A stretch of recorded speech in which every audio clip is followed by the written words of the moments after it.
Welcome everyone. In today's video, I just wanted to go over 5 things that you should not be paying attention to in the crypto space.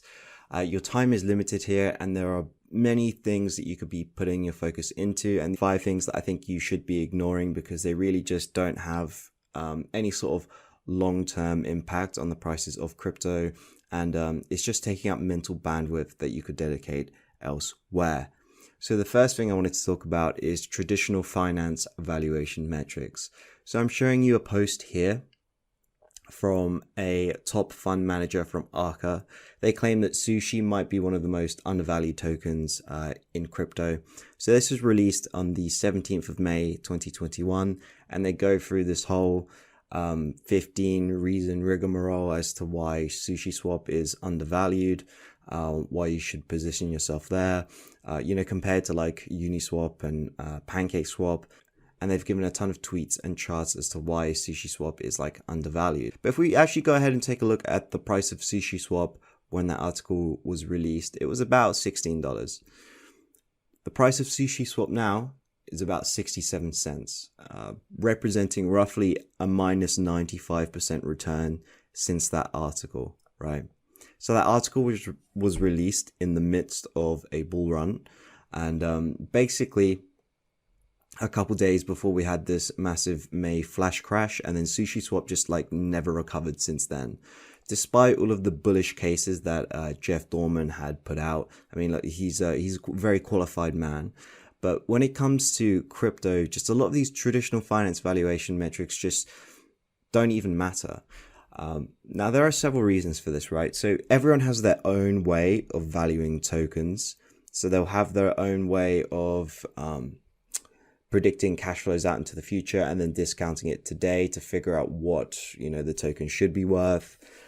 There are so many different ways of doing this. And so people argue about whether prices are actually going to go, right? And so whose analysis do you actually listen to? If you do your own, is your own analysis right? Do you know what I'm trying to say there? Even in the traditional finance world, you see that analysts have different price targets for like Amazon, for example. People will say, oh, you should go overweight this stock or underweight that particular stock. And so I think just stuff like this just really doesn't matter. And the fact that it doesn't really take into account that crypto is extremely cyclical. Like in 2 years' time, we've seen a 95% decline here, and we've seen a massive decline in volumes and revenue and fees generated for SushiSwap holders as well. And that almost certainly wasn't taken into account when this was written. Now, the second thing I wanted to talk about is partnerships. Now, partnerships are probably one of the most useless things to pay attention to in crypto. Like, it's good if you have like a news trading bot, or if you're like constantly around your computer and you can jump in just as the news comes out, and then you can guarantee yourself a good trade that way if you get out early enough. But stuff like this, right? So Algorand rises after Italy selects blockchain protocol for digital guarantees platform, right? So Algorand went up 3% on the Tuesday, and this was on December 13th of 2022. I'm going to tell you right now, even without showing you the Algorand price since then, that it really just hasn't mattered. In fact, I think Algorand has been picked up by several different countries to be their sort of base system for their new central bank digital currency, and that has accrued zero value to the underlying Algorand blockchain. I think from my understanding, so this isn't with like the Italy case, but with I'm just going to pick out a random country here. Let's just say like Colombia has chosen Algorand for its new CBDC. It drives no value to the Algo token because they're just taking the Algorand blockchain technology and then creating their own blockchain based on that technology. And so there's no value accrual to the Algo token. We'll also take another example here. Solana unveils partnership with Google Cloud. So Google Cloud is soon to become a Solana node validator. It was good for a news pump. And if you just check out the Solana price since then, it's down 48%. Now, of course, we had the whole FTX saga and so on and so forth.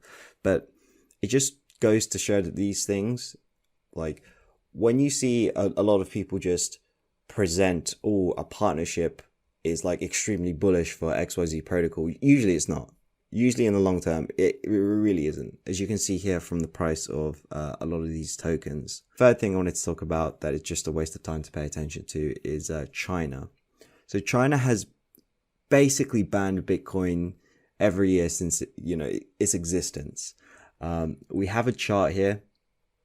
December 2013, banks banned from Bitcoin. September 2017, closure of local exchanges. April 2019, warning to miners. May 2021, state-owned bank bans Bitcoin transactions. As you can see here, Bitcoin has just climbed the entire way through. And so if you hear anyone just saying like, oh, China's banning Bitcoin and, that's bearish, like it just really isn't. It almost has no effect on the price of Bitcoin long term. And the fourth thing I wanted to talk about is transactions per second. So a lot of people will wax lyrical about how XYZ blockchain is faster than Ethereum, or it has so many transactions per second, which is really important for scalability and therefore is super bullish for that particular token. So transactions per second refers to the number of transactions a blockchain can carry out in 1 second. So people will refer to these numbers like they mean something and they're like super bullish for a blockchain. And don't get me wrong, it does, but it doesn't mean anywhere near as much as like people you might see on Twitter threads or on YouTube videos will say. I mean, look, here's a list of some of the like very fast blockchains that have been listed here by Bybit. Like Ripple, for example, 50,000 TPS. Like that hasn't done the price of XRP any favors in the last 5 years. Algorand, 3,000 TPS. Phantom, 25,000 TPS. Cosmos, 10,000 TPS. None of this has actually really benefited any of these tokens over the long term. I mean, if you take a look at the charts, Ethereum just outperforms most of these and it has the lowest TPS. What really matters with blockchains is the decentralization and security. Now, the last thing that I think is just not worth your time even paying attention to is option expiry. So we've had, lots of people tweet about options expiry dates for Ethereum and Bitcoin and how much is going to expire. This thing just doesn't matter. It might matter if you're a professional trader, if you're trading options, if you're a market maker, or if you're trading on ultra low timeframes. If you're the average just everyday person, you're holding Bitcoin for like the foreseeable future, or you're trading Dogecoin or something like that, or you're farming airdrops, then knowing that large amounts of Bitcoin options are about to expire just really doesn't help you even remotely. And I'm sure if you plotted all of these onto a chart and then looked at the price reactions for the next day, week, month, there would just be no correlation there. So that was it for this video. I hope you enjoyed it. If you disagree with me, let me know down below. And if you'd like to add anything more to this list, then leave a comment.